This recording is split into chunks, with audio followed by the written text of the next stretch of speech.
ሰላም ጤና ይስጥልን ውድ የቻናላችን ተከታታዮች የፕሮግራማችን ቤተሰቦች፣ ይህ አብዲራዋ ቲዩብ ነው። ፕሮግራማችን ላይክ በማድረግ እንዲጀምሩ፣ አዲስ የሆናችሁ ሰብስክራይብ በማድረግ ለዚህ ቻናል ቤተሰብ እንድትሆኑ፣ እንዲሁም ይህንን ፕሮግራም ከሀገር ውጭ የምታደምጡ የቻናላችን ተከታታዮች በሱፐር ስቲከር፣ ሱፐር ቻት፣ ሱፐር ታንክስ ድጋፍ እንድታደርጉ በአክብሮት እየጋበዝን በዚህኛው ፕሮግራማችን እንግዲህ ትኩረት የምናደርገው ዛሬ ዕለተ እሁድ የድህረ ጨዋታ ግምገማዎችን እናደርጋለን። ከነዚህ መካከል እንግዲህ የሊጉ መሪ አርሴናል ወደ ተርፍ ሞል ተጉዞ በርንሌን 2-0 ያሸነፈበትን ሰፋ ላለ ደቂቃ በአርሴናሎች ድል ዙሪያ ቆይታ እናደርጋለን።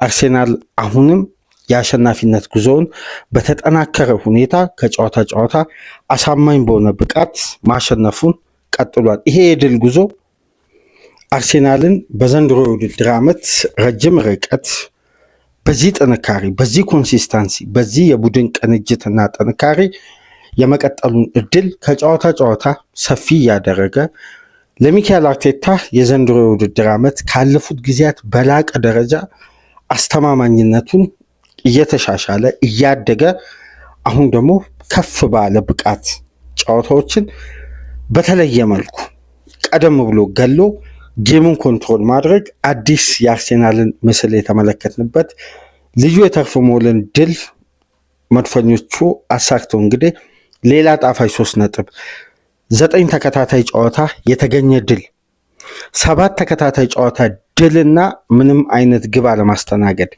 5 ተከታታይ ፕሪሚየር ሊግ ድል ምንም አይነት ግብ ሳያስተናግዱ አርሴናል ባለፉት 4 ጨዋታዎች ተከታታይ አንድ ኢላማውን የጠበቀ ሙከራ ነው ያስተናገደው።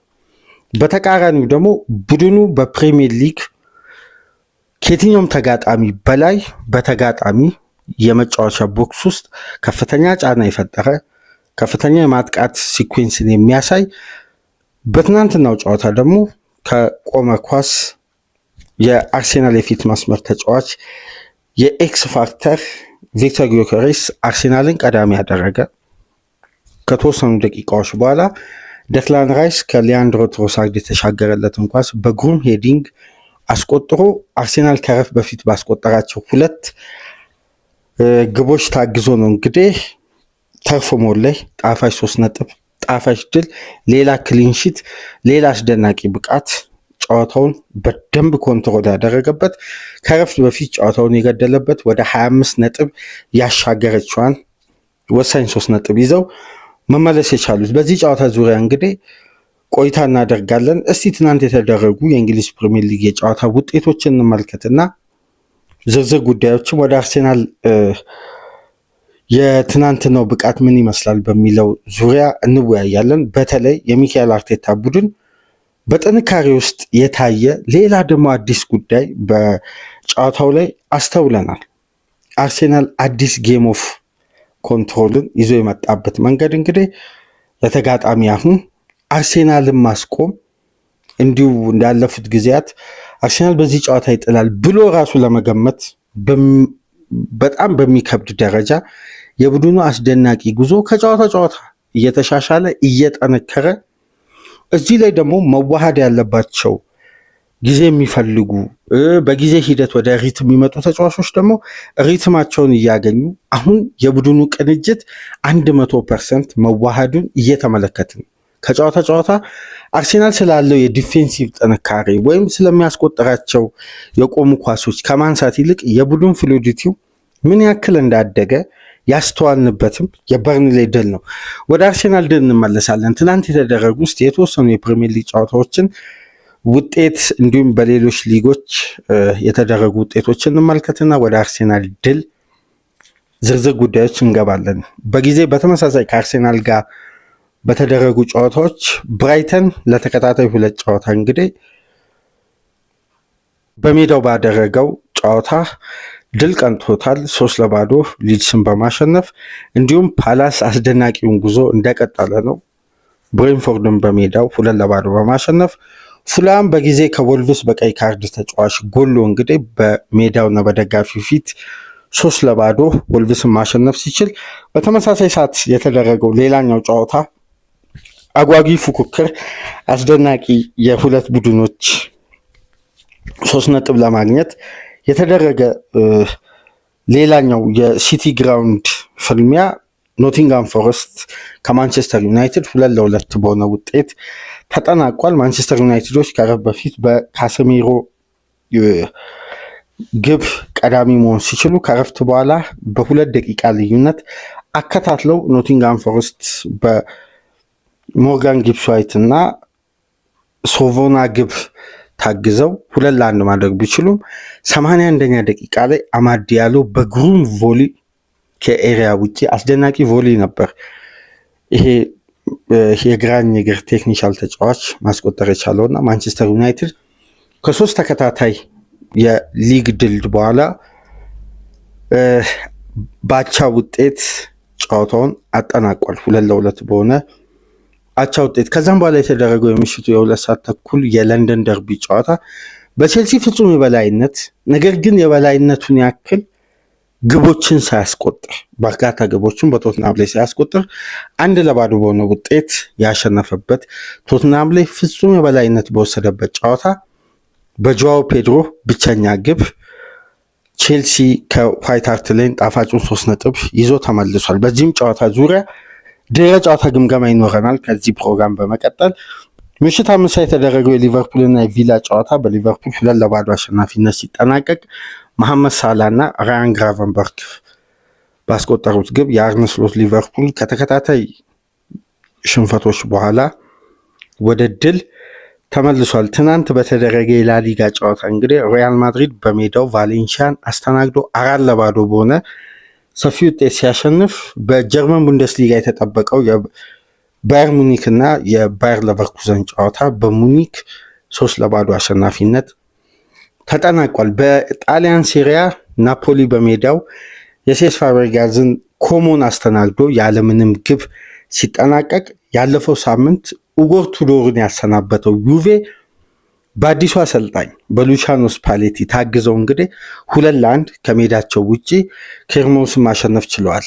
ለኬርሞስ ብቸኛዋን ግብ ያስቆጠረው የቀድሞ የሌስተር አጥቂ ጂሚ ቫርዲ ነበር። በአጠቃላይ ትናንት ሲጠበቁ የነበሩ የጨዋታ ውጤቶች እነዚህን ይመስሉ ነበር።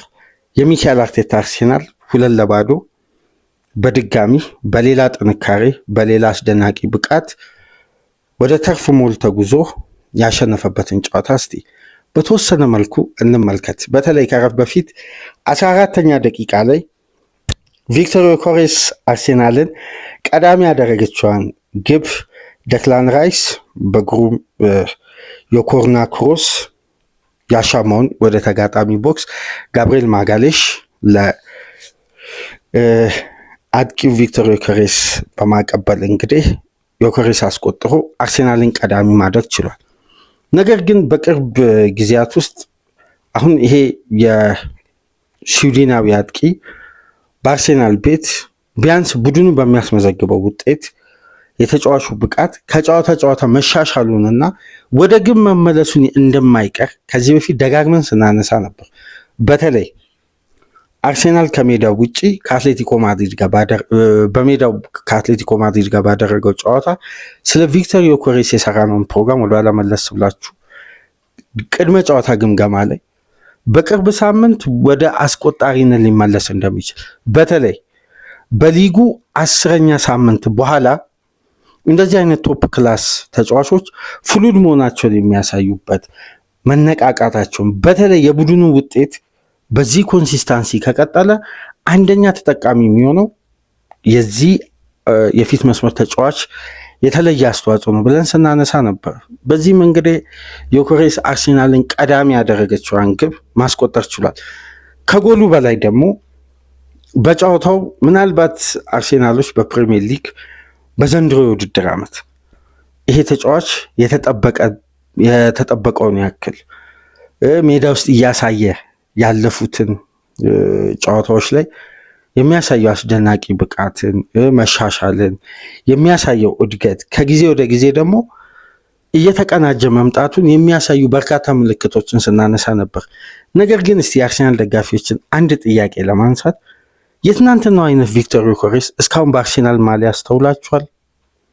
የመጀመሪያ 45 ደቂቃ ብቻ በሜዳ ውስጥ የቆየበት ከዛም በኋላ ሚኬል አርቴታ እረፍት ላይ እዛው ቀይረውት ሲያስቀሩ እንግዲህ መጠነኛ ጉዳት አስተናግዶ ያው ከበድ ያለ አይደለም፣ በቀላል ሪከቨሪ የሚመለስ መጠነኛ ጉዳት አስተናግዶ ነው የተቀየረው። ነገር ግን ካለፉት ጨዋታዎች በተለይ በሊጉ ለምሳሌ የኦሎምፒያኮስ ጨዋታ አስደናቂ ብቃት ነበር፣ ግብ አለማስቆጠሩ እንጂ ግሩም የተጫዋቹን አቅም ያየንበት ነበር። አርሰናል በሻምፒዮንስ ሊግ ኦሎምፒያኮስን ሲያሸንፍ ከአትሌቲኮ ማድሪድ ጋር የተለያዩ ጨዋታዎችን ነጥለን ማንሳት እንችላለን።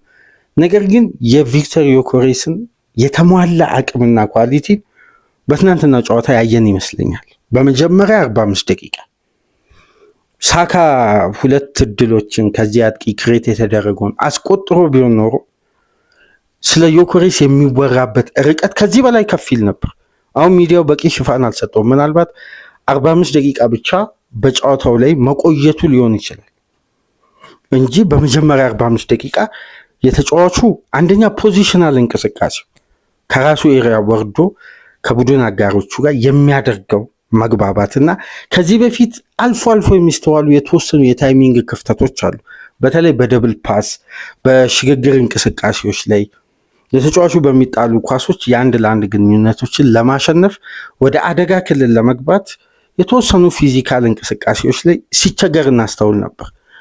ነገር ግን በትናንትናው ጨዋታ እነዚህ ሁሉ ክፍተቶች አልታዩም። በጥሩ ሁኔታ ኳሶችን ይቀበላል። ከቡድን አጋሮቹ ጋር በተለየ ሊንካፕ ፈጥሮ የአርሴናልን ሽግግር በተሳካ ሁኔታ ወደ ፋይናል ሰርድ ይዞ ይጓዛል። በተለይ ከሳካ ጋር የፈጠረው መግባባት እንግዲህ ሳካ እድለኛ አልነበረም። በትናንትናው ጨዋታ የተወሰኑ ፊዚካል ፊትነስ ወይም ይሄ ወደ ቀድሞ ሻርፕ ወደሆነው የሳካ ብቃት አለመምጣቱን የምናስተውልበት አንዳንድ እንቅስቃሴዎች ነበሩ። ለምሳሌ በሳካ ኳሊቲ ከረፍ በፊት ከዱብራካ ጋር 1 ለ1 ተገናኝቶ የሳታት ኳስ በጭራሽ ሳካ ይስታል ተብሎ አይጠበቅም። እንደዛ አይነት ኳስ ያው ይሄ ከተደጋጋሚ ጉዳት ወይም ከተደራራቢ የተለያዩ የፊትነስ ጫና ጋር በተያያዘ የተወሰኑ ይሄ ብቃት ላይ የሚፈጥረው ጫና አለ። ከዛ መነሻ እንግዲህ ያን ኳስ ከሳካ ኳሊቲ አይሳትም። ነገር ግን ሳካና ዮኬሬስ መካከል የነበረው መግባባት እዛ ፖዚሽን ላይ ሁለቱ ተጫዋቾች የፈጠሩት ሊንካፕና አርሴናል በፍጥነት አደጋ የሚፈጥርበት እንቅስቃሴ ወርዶ አማካዩ ጋር በተለየ 1-2 ተቀባብሎ ወደ ክንፍ ወርዶ ወደ ሁለቱም ክንፍ ከትሮሳርድም ጋር ከሳካ ጋር የተለየ ቅንጅት ፈጥሮ ተጫዋቹ ሰፊ ኤሪያ መሸፈን ወይም ረጅም የሜዳ ክፍል ከመሮጥ ይልቅ በጠባብ ስፔስ ውስጥ በቂ ኳሶችን መንካት፣ በቂ የማጥቃት እንቅስቃሴዎችን መፍጠር ለቡድን አጋሮቹም ለራሱ ምርጥ የመጀመሪያ 45 ወይም በዘንድሮ የውድድር ዓመት በአርሴናል ማሊያ ቪክቶር ዮኬሬስን ምናልባት አድማጮች አስተውላችሁ ይሆናል። በደንብ የተጫዋቹን እንቅስቃሴ በዘንድሮ የውድድር ዓመት በፕሪሚየር ሊግ ካየናቸው የቪክቶር ዮኬሬስ ምርጥ ጨዋታዎች መካከል ይሄ የተለየ ነው። ይሄ በሊዝበን ተጫዋቹ የተመለመለበት ለሚኬል አርቴታ የ9 ቁጥርን ችግር በአግባቡ ይፈታል ተብሎ የታሰበበትን ያን ስታንዳርድ ከበርንሌ ጋር ፈርስት ሃፍ በተሟላ ደረጃ የተመለከትን ይመስለኛል። ያው ተጫዋቹ ላይ የመስል ጉዳት መጠነኛ ማጋጠሙን ተከትሎ ነው ሚኬል አርቴታ እዛው እረፍት ላይ በሚኬል ሜሪኖ ቀይሮ ለማስወጣት የተገደደውና የቪክቶር ዮኬሬስ የመጀመሪያውን 45 እስቲ በድጋሚ ምስል በሃይላይቶች የእሱን እንቅስቃሴ ነጥለው ዩቲዩብ ላይ በሚለቁ የተለያዩ ቻናሎች ላይ ለመመልከት ብትሞክሩ አሪፍ ይመስለኛል። የተጫዋቹን አቅም ኳሊቲ ለአርሴናል የፊት መስመር እንቅስቃሴ ምን ያክል ጥራትን እንደጨመረ በተለየ ሁኔታ በግሌ የተመለከትኩት የትናንትናው ጨዋታ እስካሁኑ ድረስ ካለው ዮኬሬስ በብዙ ርቀት የተለየ ነበርና በግብ የታጀበ የመጀመሪያ 45ን አሳልፎ ነው እንግዲህ እዛው ተቀይሮ የቀረው። አርሴናልን ግን እንደ ቡድን ካያችሁ ከወዲሁ ወደ 700 ደቂቃ አካባቢ ቡድኑ ግብ አላስተናገደም። አርሴናል ላይ ግብ አሁን በቀላሉ አይቆጠርም። ግብ ማስቆጠር ብቻ አይደለም፣ አርሴናል ላይ በቀላሉ መሞከርም አይቻልም። አሁን ግብ ማስቆጠር ከሙከራዎች ከጥረት የተለያዩ አማራጮች ተሞክረው ገና አርሴናል ላይ ጥራት ያለውን እድል አንድ ቡድን ክሬት ለማድረግ በጣም ረጅም ፈተና ይጠብቋል። በርካታ መሰናክሎችን ማለፍ አለበት። መሰናክል ሲባል ደግሞ ክለቡ ኦቨር ፈርጣማ ተጫዋቾችን ይዞ አይደለም፣ ኦቨር ፊዚካሊ በፊዚካል የተሞላ የተጫዋቾችን አካል ብቃት የሚጠቅም ወይም ኦቨር አግሬሲቭ የሆነ ቡድን ሆኖ አይደለም። አርሴናል ጨዋታዎችን እንዴት ማኔጅ ማድረግ እንዳለበት የመጀመሪያ 20 ደቂቃ፣ የመጨረሻ 25 ደቂቃ፣ ከረፍት መልስ የመጀመሪያ 20 ደቂቃ እና የመጨረሻ 25 ደቂቃን እንዴት ኮንትሮል እንደሚያደርግ በሁለት የተለያዩ አጋማሾች ሁለት የተለያየ አርሴናልን ነው የምንመለከተው። በመጀመሪያ 20 ደቂቃ ተጋጣሚ ላይ በሁሉም በዘንድሮ የውድድር ዓመት በደንብ ከተመለከታችሁ ከፍተኛ ጫና ይፈጥራል። በፈጠረበት የጫና መጠን ልክ አድቫንቴጅ ይወስዳል። በየትኛውም የጨዋታ መንገድ በየትኛውም የማሸነፊያ መንገድ ሊሆን ይችላል፣ አድቫንቴጅ ይወስዳል። ከዛም በኋላ የመጨረሻ 25 ደቂቃዎችን ይሄ በፋስት ብሬክ በፈጣን ትራንዚሽን ተጋጣሚን ወደ ራስ የመጫወቻ ክልል እንዲመጡ በማድረግና ከተከላካይ ጀርባ የሚከፈቱ ስፔሶችን በዳይሬክት አታክ ለማስቆጠር የመጀመሪያ 20 ደቂቃ ላይ የነበረው ፍጥነትና ግለት፣ የፕሬሲንግ አቅም ተጋጣሚን እዛው በራሱ ሜዳ ፕረስ አድርጎ ኳሶችን ነጥቆ እዛው ወደ ማጥቃት እንቅስቃሴ እያንዳንዱ ፈጣን እንቅስቃሴዎች ዝግ ወዳለ ቴምቦ ይቀየራል። በዚህ መሃል ተጋጣሚ ሪላክስ አድርጎ ከራሱ የመጫወቻ ክልል እንደወጣ ደግሞ የአርሴናል ያ የመጀመሪያ 20 ደቂቃ ውስጥ ያለው ፍጥነት በመልሶ ማጥቃት እንደገና ይታያል እና የቡድኑ አይደንቲቲ ተለዋዋጭ መሆኑ በአንድ 90 ደቂቃ ውስጥ የማይገመት ቡድን ሆኗል።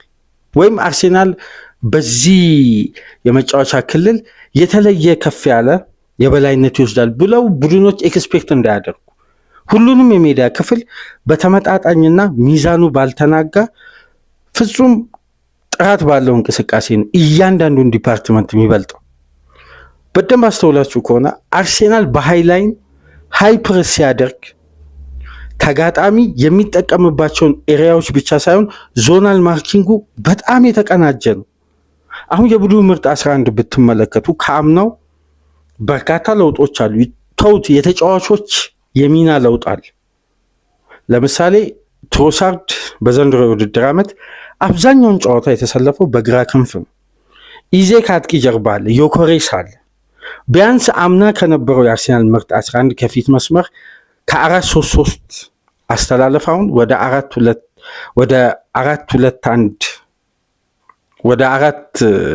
4-2-3-1 ፎርሜሽን የተቀየረውን ሲስተም በደንብ ካስተዋላችሁ ኤበሪቼ ኤዜ ሞር አድቫንስ ነው።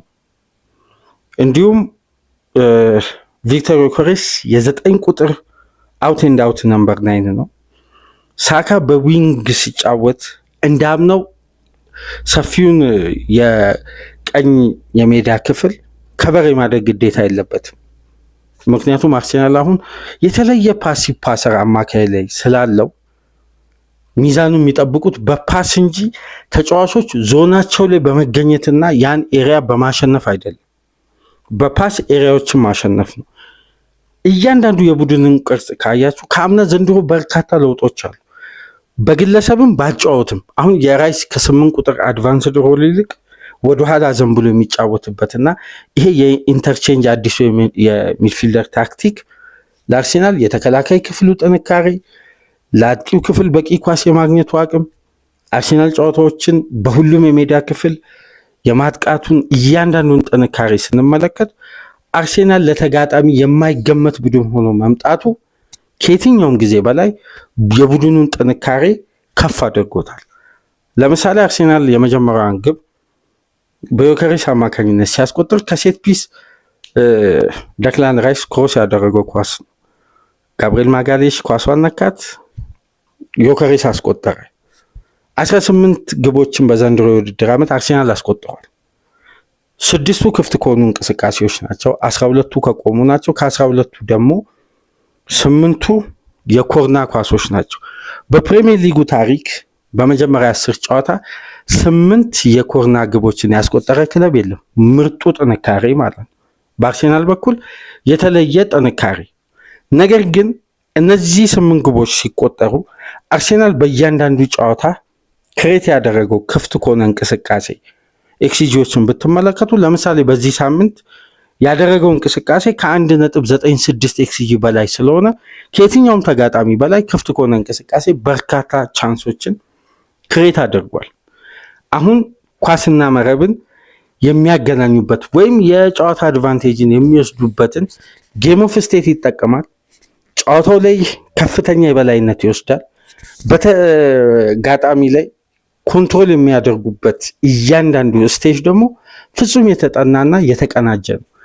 አርሴናልን ፕረስ ለማድረግ ተጋጣሚ ሲመጣ በቀላሉ በነገራችን ላይ ይሄ ሃይ ፕሬዠርን በተጋጣሚ ሚድሰርድም ሊሆን ይችላል፣ በራሱም የመጫወቻ ክልል ሊሆን ይችላል። አርሴናል በሃይ ፕሬዠር ጫና ውስጥ ገብቶ ሽግግሩን ጤናማ በሆነ መልኩ ወይም ባልተቆራረጠ የኳስ ቅብብል ፕሬሲንግን በመሻገር እንኳን በሊጉ ሁለተኛ ነው። ስለዚህ የአርሴናል ፍሉዲቲ አቅም በዘንድሮ የውድድር ዓመት የምናስተውልበት መንገድ ከጨዋታ ጨዋታ ቡድኑ እያሳየ የሚገኘው እድገት ፍጹም የተለየ ነው። ቅድም እንደነገርኳችሁ ከረፍት በፊት በደንብ በቀጣይ ጨዋታዎች ተመልከቱ። የመጀመሪያ 20 ደቂቃ አርሴናል ፋይናል ሰርድ ነው። አብዛኛው ኳሶች አሉት። በጣም ፕረስ ያደርጋል። በጣም ተጋጣሚን ይጫናል። የትኛውንም ቢልዳፕ አይፈቅድም። የተጋጣሚ የመጀመሪያ ፌዝም ሊሆን ይችላል፣ ሁለተኛ ፌዝም እስከ 3ኛ ፌዝ ድረስ ተጋጣሚ ኳስን ፕሮሰስ እያደረገ ወይም ትራንዚሽኑን ጠብቆ አይመጣም። እዛው ነው ፕረስ የሚያደርገው። ልክ የመጀመሪያ 20 ደቂቃ አርሴናል አድቫንቴጅ ከወሰደ በኋላ ወደ ራሱ የመጫወቻ ክልል አዘን ብሎ ዝግ ባለ ቢልዳፕ ነገር ግን ሚድሰርድ እንደደረሰ በጣም የሚፈጥኑ ኳሶች ይስተዋላሉ። የራይስ ፔኔትሬሽን በዚህ በኩል ኢዜ የተጋጣሚን ተጫዋቾች በቀላሉ እየቀነሰ ትሮሳርድ በተደጋጋሚ የአደጋ ክልል ውስጥ የሚገኝበት ሳካ በሙከራዎች የሚታጀብበት አስደናቂ የመልሶ ማጥቃት እንቅስቃሴና ዳይሬክት አታክን እናያለን። ይሄ ተለዋዋጭ የሆነ የቡድኑ ባህሪ በዘንድሮ የውድድር ዓመት እንግዲህ ሻርፕ በሆነ መልኩ ለ5 ተከታታይ ጨዋታ ድል አድርገው 7 በሁሉም ውድድሮች 9 አስደናቂ ጉዞዎችን በ9 ጨዋታ ግን አርሴናል 1 ግብ ነው ያስተናገደው።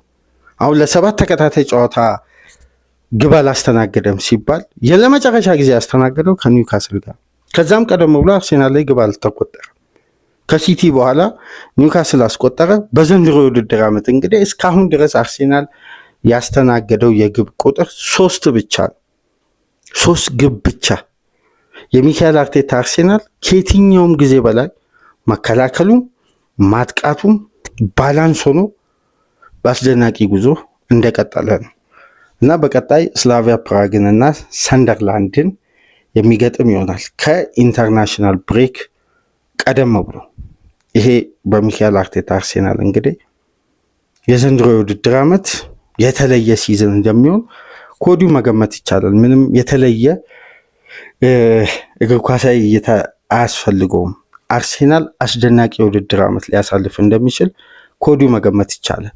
ለመጀመሪያ ጊዜ ነው እንግዲህ አርሴናል በሁሉም ውድድሮች 7 ተከታታይ ጨዋታ ሲያሸንፍ በክለቡ ታሪክ ከ1987 በኋላ አርሴናል እንግዲህ ለመጀመሪያ ጊዜ 7 ተከታታይ ጨዋታ ለ9 ተከታታይ ጨዋታ ድል ሲያደርግ 18 ግብ አስቆጥሯል በ9 ተከታታይ ጨዋታ። ይሄ ማለት አርሴናል በአማካይ በየጨዋታው 2 ግብ ያስቆጥራል ማለት።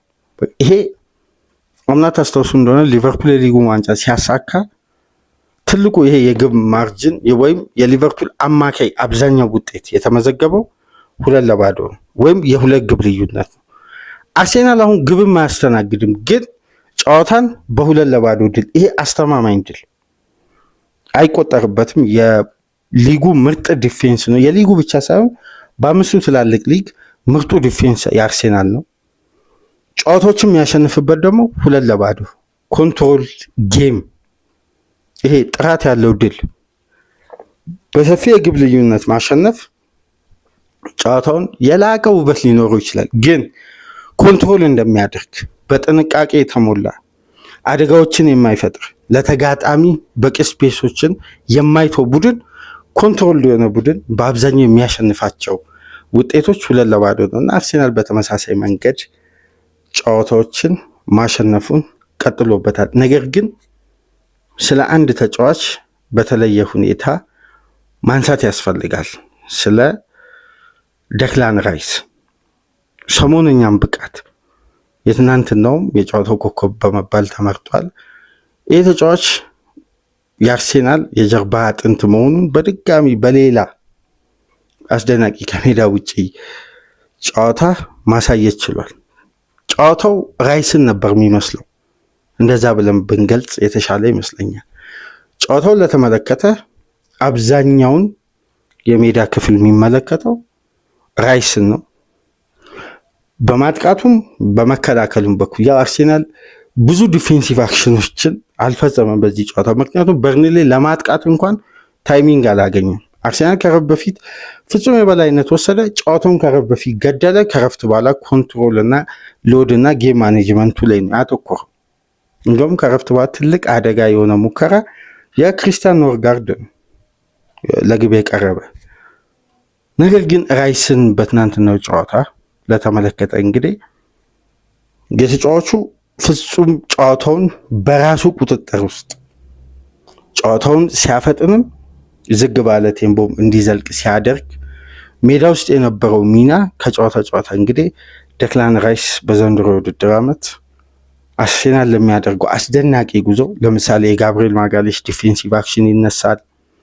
የሳካ የኢዜ ክሬቲቪቲ አቅም፣ የዙቢመንዲ ፓስ፣ ሁሉም ነገር ሊነሳ ይችላል። ግን የተሟላ የአማካይ ስፍራ ሚናም አገልግሎትም እየሰጠ የሚገኘው ይሄ እንግሊዛዊ የተሟላ ለምሳሌ በጨዋታው በርካታ ኳሶችን የነካ 94 ኳሶችን በመንካት አንደኛ ደክላን ራይስ ነው።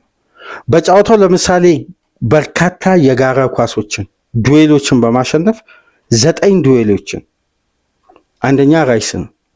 በጨዋታው ቦል ሪከቨር በማድረግ 9 ጊዜ ሪከቨር በመፈጸሙ አንደኛ ደክላን ራይስ ነው። ታክሎችን 5 ጊዜ በማሸነፍ 5 ኢንተርሴፕሽኖችንም በማካሄድ በጨዋታው ደክላን ራይስ ነው አንደኛ። የተሳኩ 63 ፓሶችን በማድረግ በጨዋታው ሁለተኛ ነው። በርካታ የዲፌንሲቭ አክሽኖችን ደግሞ በሜዳ ውስጥ በመፈጸም በጨዋታው ሁለተኛ ነው ከጋብሪኤል በመቀጠል 12 ጊዜ እና ጨዋታው የሚያሳየው ደክላን ራይስን 9 ጊዜ ፖሴሽኖችን አሸንፏል። ፋይናል ሰርድ 12 ጊዜ በመግባት ደግሞ በጨዋታው ብቸኛ ተጫዋች ሶስተኛ ሜዳ ክፍል ኤሪያል ዱዌሎችን 7 ጊዜ በማሸነፍ በጨዋታው ብቻ ሁሉንም ቁጥሮች ካያችሁ ማጥቃቱንም መከላከሉንም የሚወጣው በተሟላ ሁኔታ ይሄ አማካይ ነው።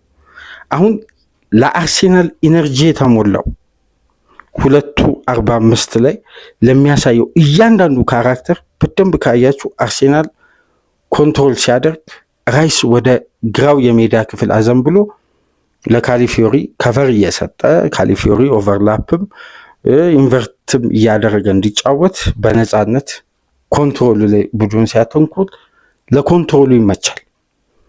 ከዛም በኋላ አርሴናል ከዝግ ካለ ቴምፖ ደግሞ በኢነርጂ ሲያጠቃ መጀመሪያ የምትመለከቱት የራይስን ፍጥነትና ፔኔትሬሽን ፋይናል ሰርድ ላይ እና ኳሶችን በቀላሉ አይነጠቅም። ወደ ፋይናል ሰርድ ሲገባ ተጋጣሚ ኳስን ለማስጣል በሚሸግር ፍጥነትና ጉልበት ነው የሚሄደው። ከዛን አርሴናል የቆሙ ኳሶችን ደግሞ ካገኘ ከፍተኛ አደጋ የሚፈጥር ክሮሶችን በማድረግ ደግሞ ቡድኑን በማጥቃቱ በኩል የተሻለ ደግሞ ሌላ ያለውን ጥንካሬ እንዲጠቀም ሚናውን ኃላፊነቱን ይወጣልና አርሴናል በዘንድሮ የውድድር ዓመት ከሚያሳያቸው አስደናቂ ባህሪያት መካከል አማካይ ስፍራ ላይ የሚወስደው ከፍተኛ ብልጫ የደክላን ራይስ ሁለገብ ሚና ነው። መከላከሉንም ማጥቃቱንም በአግባቡ ሚዛኑን ጠብቆ ሪከቨር ያደርጋል፣ ዱዌሎችን ያሸንፋል፣ ኢንተርሴፕሽኖቹ የተሟሉ ናቸው። ዲፌንሲቭ አክሽኑ በዲፌንሲቭ ካራክተር ይሄ ለካርድ የማይጋለጥ ይሄ ፋይት የማያበዛ ቴክኒካሊ ቶሎ ነጥቆ ግን አርሴናልን ወደ ማጥቃት ስትራክቸር መቀየር የሚችል የአርሰናልን ኦርጋናይዜሽን ባላንሱን የሚጠብቅ በተለይ ከአለፈው ኢንተርናሽናል ብሬክ መልስ እስካሁን ድረስ ባለው የራይስ ኢነርጂና ሜዳን የማካለል ጨዋታን የመምራት ብቃት ስንመለከት ፍጹም አስደናቂውን ራይስ በሳሉን ራይስ እየተመለከተ ነውና አርሰናል በዘንድሮ ሲዝን በቀላሉ የሚቆም ቡድን አይደለም። በቀላሉ ሙከራ የሚያስተናግድ ቡድን አይደለም። ግብ ማስቆጠር አርሰናል ላይ ለመሞከር በሚቸግር ደረጃ እንግዲህ የቡድኑ ጥንካሬ ኮምፓክት የመሆን አቅም ከጨዋታ ጨዋታ ከፍ ብሎ እንግዲህ እዚህ ደረጃ ደርሷል። የሚካኤል አርቴታ ቡድን በአስደናቂ ጉዞ በአስደናቂ ሀዲድ ውስጥ ነው የሚገኘው። በ25 ነጥብ መሪነቱን እንዳስጠበቀ ከሜዳ ውጭ ከተርፉ ሞል በራይስ እና ጊዮከሬስ ግብ ታግዞ እንግዲህ ሌላ 3 ነጥብ ለ7 ተከታታይ ጨዋታ ያለምንም ግብ ማስተናገድ እንግዲህ 7 ተከታታይ ጨዋታን በማሸነፍ 9 ተከታታይ ጨዋታ አስደናቂ ድል በ9 ጨዋታ ድል ውስጥ 1 ግብ ብቻ አስተናገደ። በ7 ተከታታይ ድል ውስጥ ምንም ግብ ያላስተናገደ 5 ፕሪሚየር ሊግ ጨዋታዎችን በአስደናቂ መልኩ በማሸነፍ የሚካኤል አርቴታ አርሰናል ጉዞውን በተሻለ ርቀት እያደረገ ጉዞውን ቀጥሏል። የአርሰናል ደጋፊዎች ሌላኛውን ጣፋጭ ድል ቡድናችሁ ስላስመዘገበ እንኳን ደስ አላችሁ እያልን በአርሰናል ዙሪያ በተርፉ ሞል የተገኘውን ድል በዚህ መልኩ ተመለከተ። ላይክ፣ ሼር፣ ሰብስክራይብ ማድረጋችሁ እንዳትረሱ። ከሀገር ውጭ የምታደምጡ በሱፐር ስቲከር፣ በሱፐር ቻት፣ በሱፐር ታንክስ ድጋፍ አድርጉ። ከዚህ ፕሮግራም በመቀጠል እንግዲህ በአንፊልድ የተደረገውን የሊቨርፑልና የቪላን ጨዋታ በተመለከተ ይዘንላችሁ እንመጣለን። በሶስተኛ ክፍል ፕሮግራማችን ደግሞ የለንደን ደርቢ ቼልሲ ከቶትናም በዛም ፕሮግራም በድጋሚ ከእናንተ ጋር ቡድን ቆይታ እናደርጋለን። በሊቨርፑል ፕሮግራም እስከምንመለስ ድረስ ሰላም ቆዩ።